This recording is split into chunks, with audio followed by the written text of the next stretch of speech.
আসসালামু আলাইকুম, সবাই কেমন আছেন? নিশ্চয়ই ভালো আছেন। আজকে যে রান্নাটা করতে যাচ্ছি সেটা হচ্ছে ঢ্যাঁড়স দিয়ে নারিকেল। প্রথমে হচ্ছে আমি তেল দিয়ে দিলাম, সয়াবিন তেল।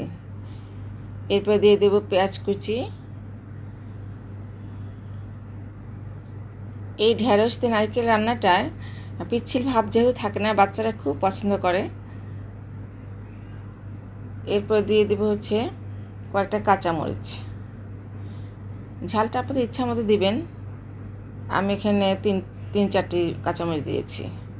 দিয়ে দিলাম লবণ,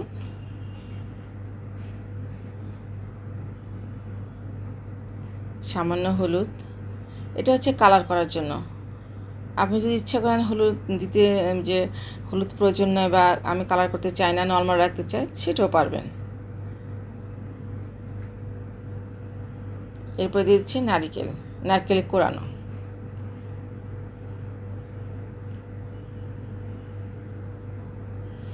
পেঁয়াজের সাথে নারকেলটা একদম ভাজা ভাজা হয়ে যাবে। ভাজা ভাজা হয়ে গেল। এখন দিয়ে দেবো আমি ঢ্যাঁড়স।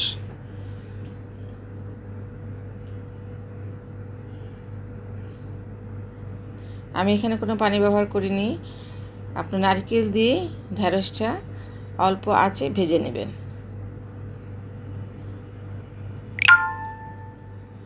ইচ্ছা করলে আপনারা একদমই ঢেকে নিতে পারেন। আমার ঢাকার প্রয়োজন হয়নি, যেহেতু আমি ধীরে ধীরে রান্না করছি। অসম্ভব মজা হয়েছিল ঢ্যাঁড়স দিয়ে নারকেল। আশা করছি আপনারা তৈরি করে খাবেন।